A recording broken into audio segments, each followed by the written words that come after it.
सीधे रुक करेंगे लखनऊ का, जहां ग्राउंड ब्रेकिंग सेरेमनी में प्रधानमंत्री भी मौजूद हैं। क्या कुछ कह रहे हैं, सुनिए। आज हम यहां विकसित भारत के लिए विकसित उत्तर प्रदेश के निर्माण के संकल्प के साथ एकजुट हुए हैं।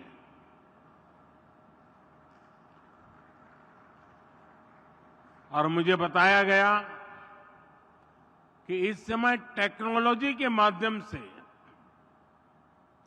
हमारे साथ यूपी की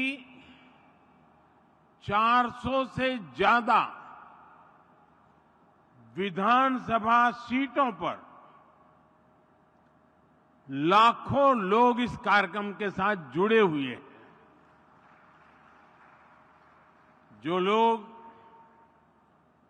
टेक्नोलॉजी से इस कार्यक्रम में जुड़े हैं, मैं मेरे इन सभी परिवारजनों का भी हृदय से स्वागत करता हूं। 7-8 वर्ष पहले हम सोच भी नहीं सकते थे कि उत्तर प्रदेश में भी निवेश और नौकरियों को लेकर ऐसा माहौल बनेगा। चारों तरफ अपराध, दंगे, छीना झपटी, यही खबरें आती रहती थी। उस दौरान अगर कोई कहता कि यूपी को विकसित बनाएंगे, तो शायद कोई सुनने को भी तैयार नहीं होता। विश्वास करने का तो सवाल ही नहीं था।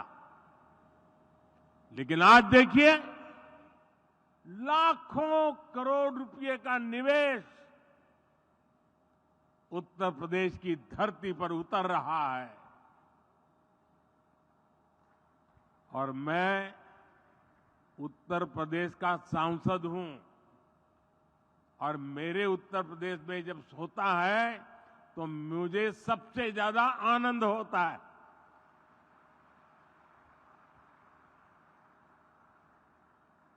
आज हजारों प्रोजेक्ट पर काम शुरू हो रहा है। ये जो फैक्ट्रियां लग रही हैं, ये जो उद्योग लग रहे हैं, ये यूपी की तस्वीर बदलने वाले हैं।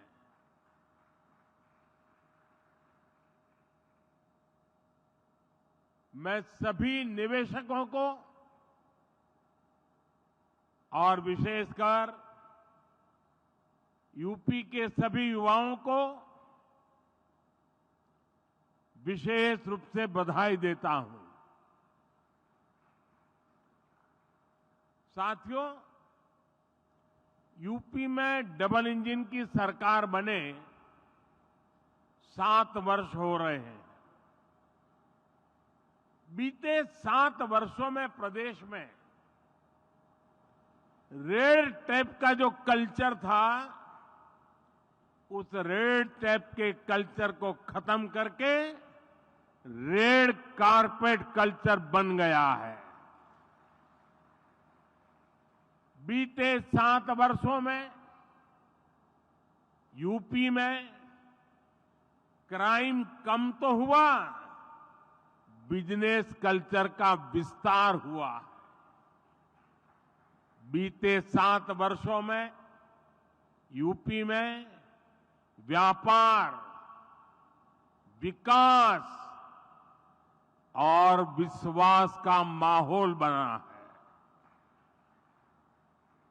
डबल इंजन सरकार ने दिखाया है कि अगर बदलाव की सच्ची नीयत है तो उसे कोई रोक नहीं सकता।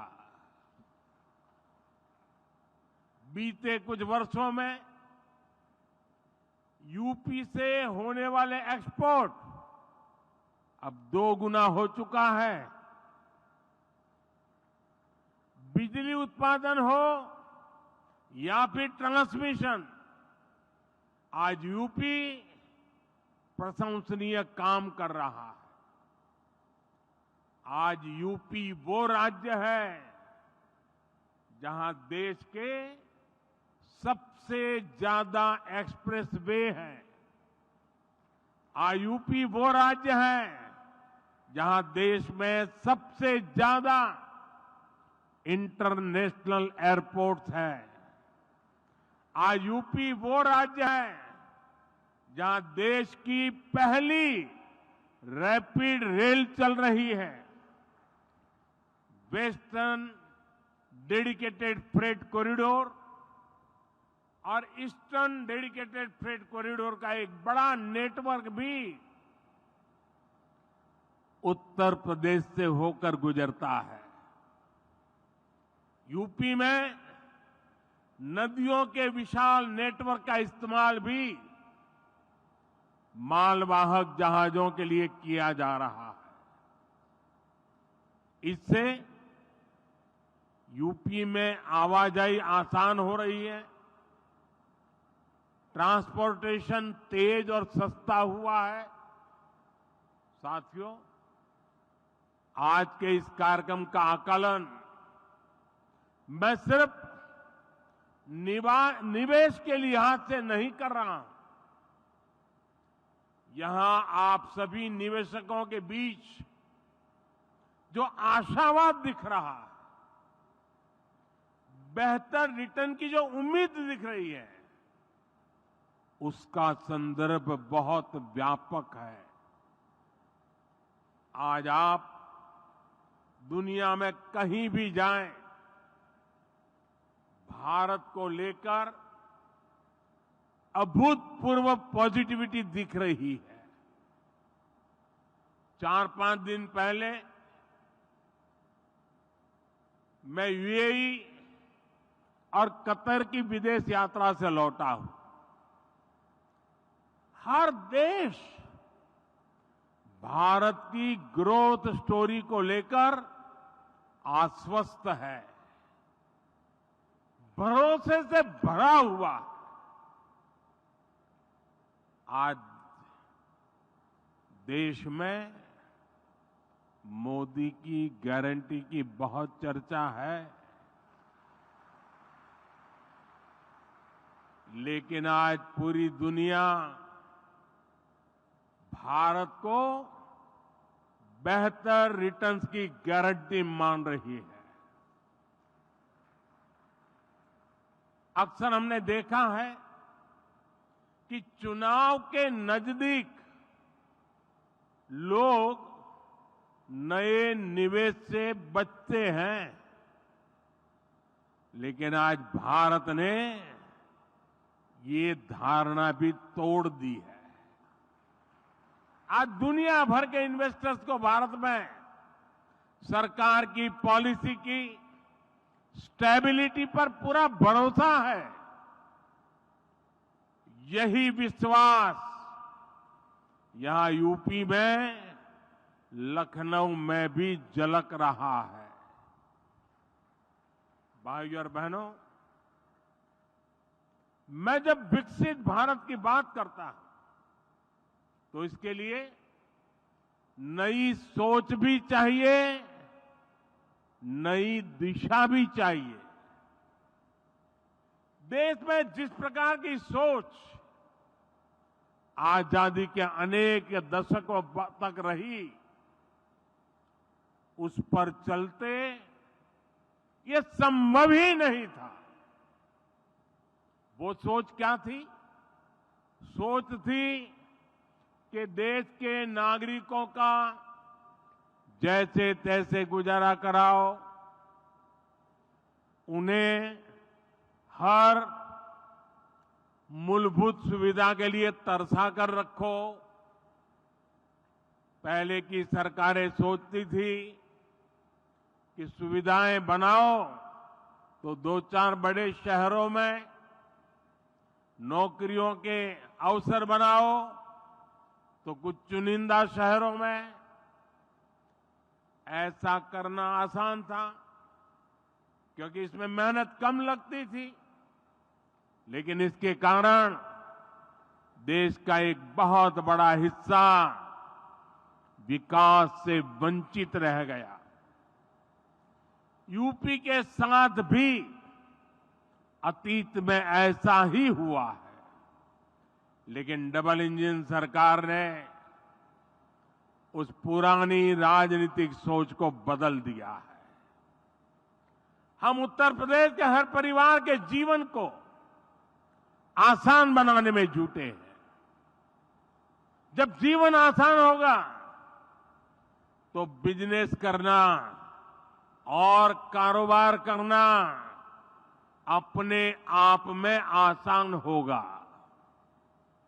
आप देखिए, हमने गरीबों के लिए 4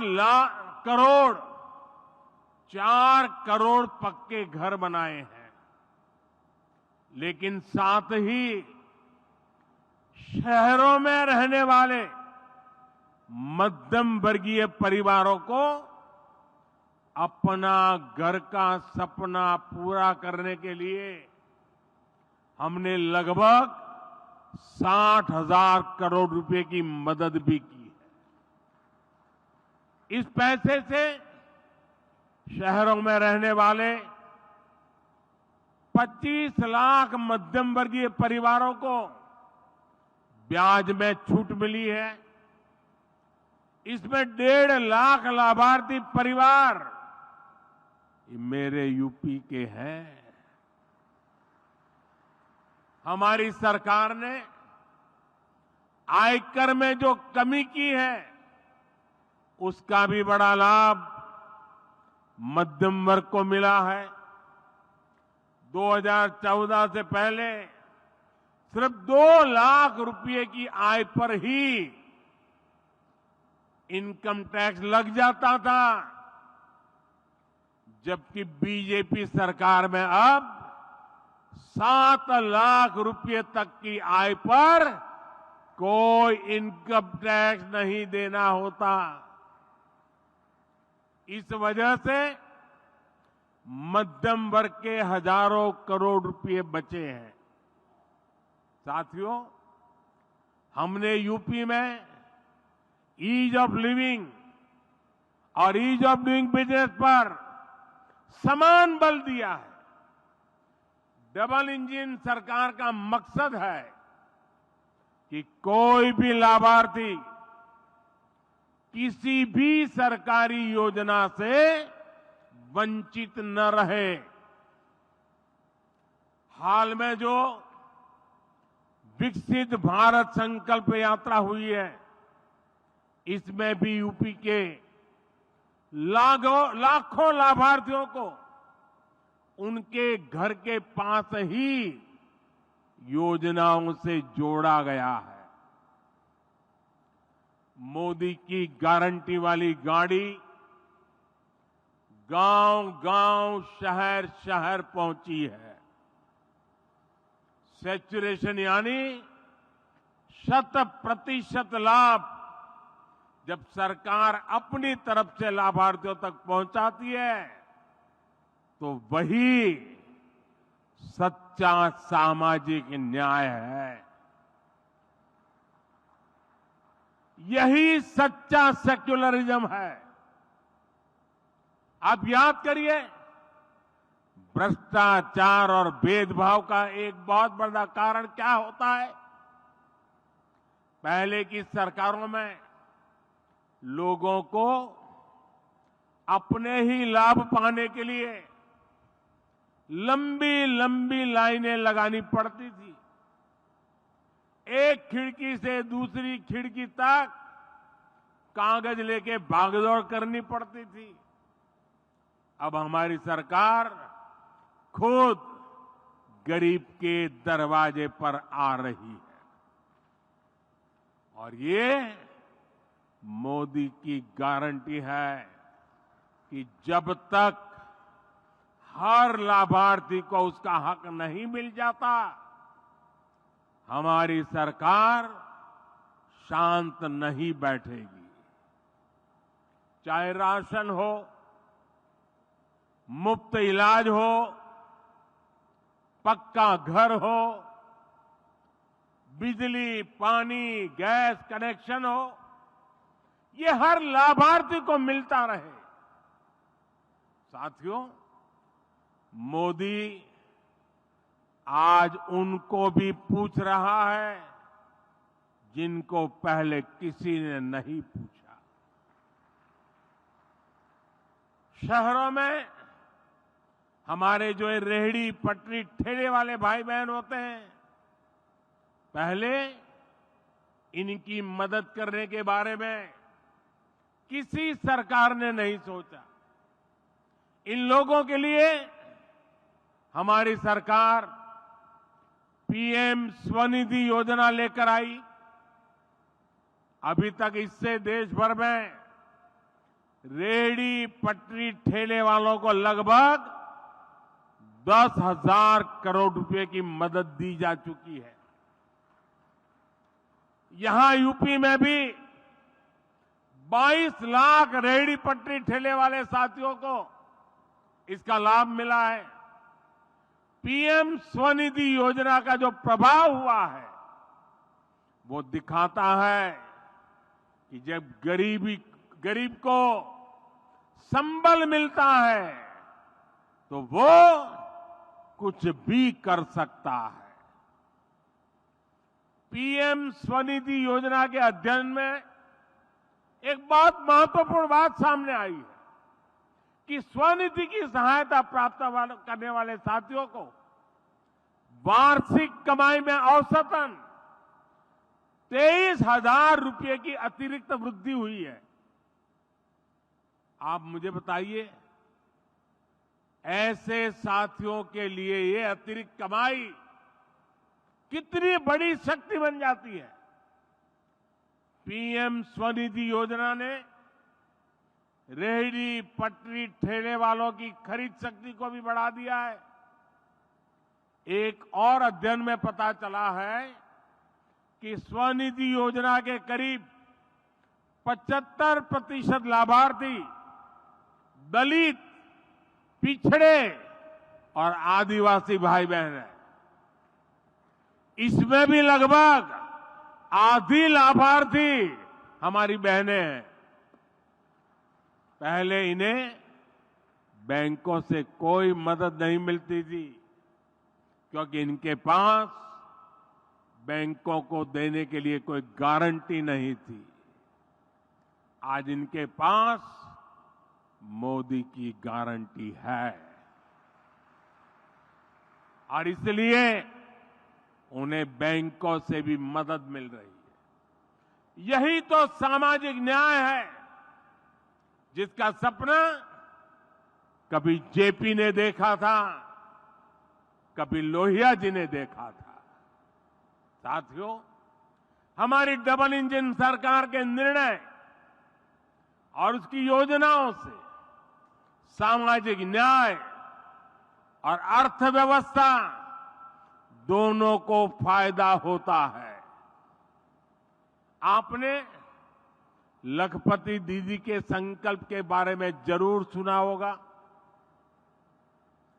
बीते 10 वर्षों के दौरान हमने देश भर में 10 करोड़ बहनों को सेल्फ हेल्प ग्रुप से जोड़ा है। इनमें से अभी तक, आप उद्योग जगत के लोग हैं, जरा यहां आंकड़ा सुनिए, अभी तक 1 करोड़ बहनों को लखपति दीदी बनाया जा चुका है। और अब सरकार ने तय किया है कि कुल 3 करोड़ बहनों को लखपति दीदी बना करके रहेंगे। हमारे देश में करीब 2.5 लाख ग्राम पंचायतें। आप कल्पना कीजिए कि 3 करोड़ लखपति दीदी बनने से हर ग्राम पंचायत में खरीद शक्ति कितनी बढ़ेगी। इसका बहनों के जीवन के साथ साथ ग्रामीण अर्थव्यवस्था पर बहुत सकारात्मक असर पड़ रहा है। भाइयों और बहनों, जब हम विकसित यूपी की बात करते हैं तो इसके पीछे एक और ताकत है। ये ताकत है यहां के एमएसएमई, यानी छोटे, लघु और कुटीर उद्योगों की ताकत। प्रधानमंत्री नरेंद्र मोदी को सुन रहे थे आप। साफ तौर पर ग्राउंड ब्रेकिंग सेरेमनी में वो बोलते नजर आ रहे हैं। उन्होंने कहा, मैं उत्तर प्रदेश का सांसद हूं और मैं जानता हूं कि उत्तर प्रदेश के अंदर कितनी ज्यादा संभावना है। उत्तर प्रदेश की संभावना से बहुत कुछ चलायमान है। वक्त यहां पर एक छोटे से ब्रेक का।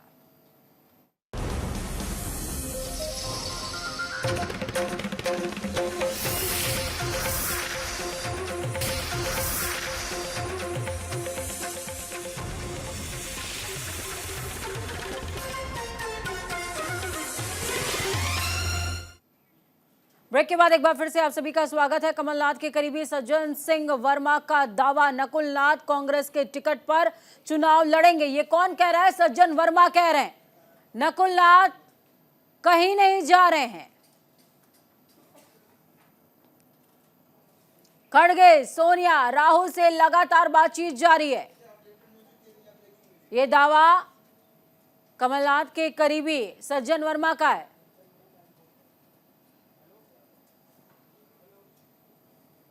तो कमलनाथ के करीबी माने जाने वाले सज्जन वर्मा वो साफ तौर पर कह रहे हैं नकुल नाथ कहीं नहीं जा रहे हैं, वो कांग्रेस के ही टिकट पर चुनाव लड़ेंगे।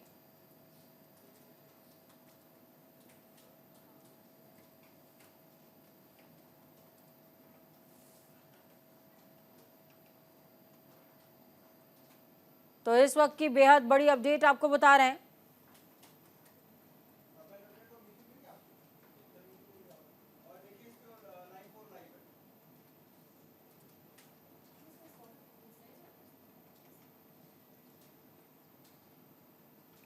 सज्जन सिंह वर्मा, इन्हें कमलनाथ का करीबी माना जाता है और सज्जन सिंह की तरफ से इस तरह का बयान आना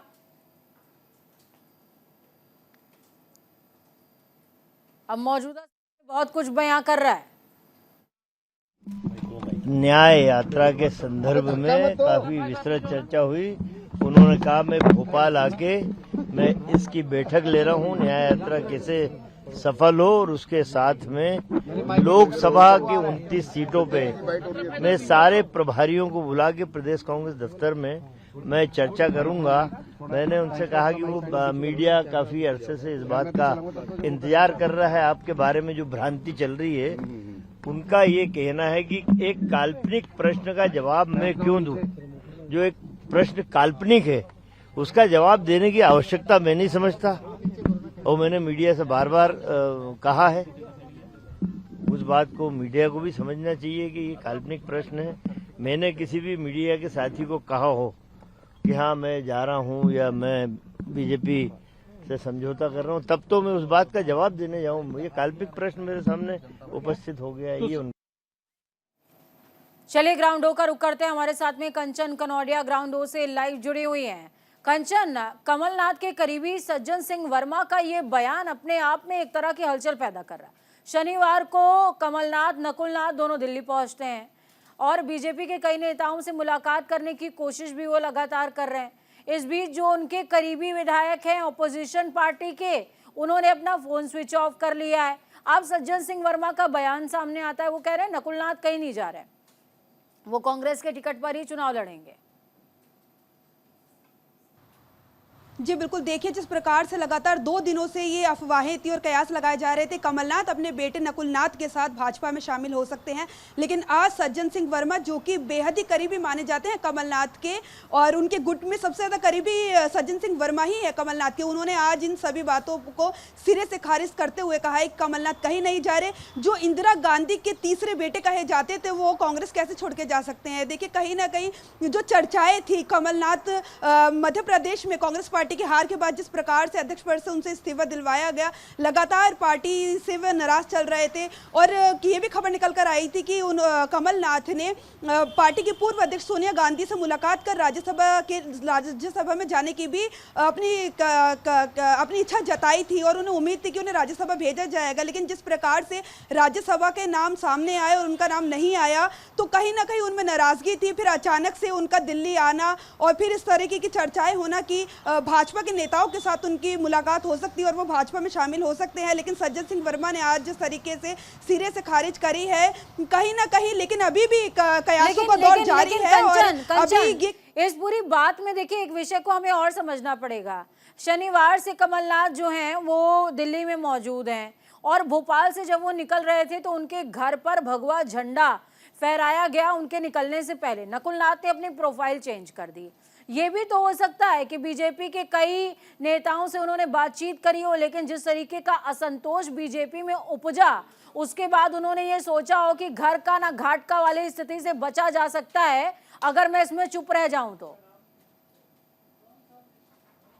जी बिल्कुल, देखिए मैं आपको बता दूं, कमलनाथ बेहद ही बड़ी छवि वाले नेता है। उन्होंने इंदिरा गांधी, राजीव गांधी, सोनिया गांधी और अब उनके पुत्र और बेटे के साथ भी वो काम कर रहे हैं। तो कहीं ना कहीं बेहद ही सबसे बड़ी छवि यदि किसी राजनेता की है कांग्रेस पार्टी में तो वो कमलनाथ की है। और इस प्रकार की चर्चाएं होना कि वो भाजपा में जा रहे हैं, ये भी बातें सामने आई थी कि लगातार कांग्रेस आलाकमान उनसे बातचीत कर रहा है। दिग्विजय सिंह ने, कांग्रेस की पार्टी के वरिष्ठ नेता है, उन्होंने कहा था कि हमने बातचीत की है, राहुल गांधी की उनसे बात की है, बात हुई है और लगातार उन्हें कमलनाथ जी को मनाने की कोशिश की जा रही है। चलिए, बहुत शुक्रिया कंचन हमारे साथ जुड़ने के लिए, अहम जानकारी ग्राउंड ज़ीरो से साझा करने के लिए। तो कंचन कनौडिया को सुन रहे थे आप, साफ तौर पर कहते नजर आए कि कमलनाथ कद्दावर नेताओं में से एक हैं कांग्रेस के और इतनी जल्दी वो साथ नहीं छोड़ेंगे। लेकिन हाँ, इस बीच ये भी बात सामने आ रही है कि जिस तरीके से बीजेपी में विरोध के सुर उठने लगे उसके बाद कमलनाथ हो सकता है कि उन्होंने बैकफुट ले लिया हो। वक्त छोड़े से ब्रेक के उस पार खबरों का सफर लगातार जारी बने रही न्यूज़ इंडिया के साथ, क्योंकि हम हैं राष्ट्रीय।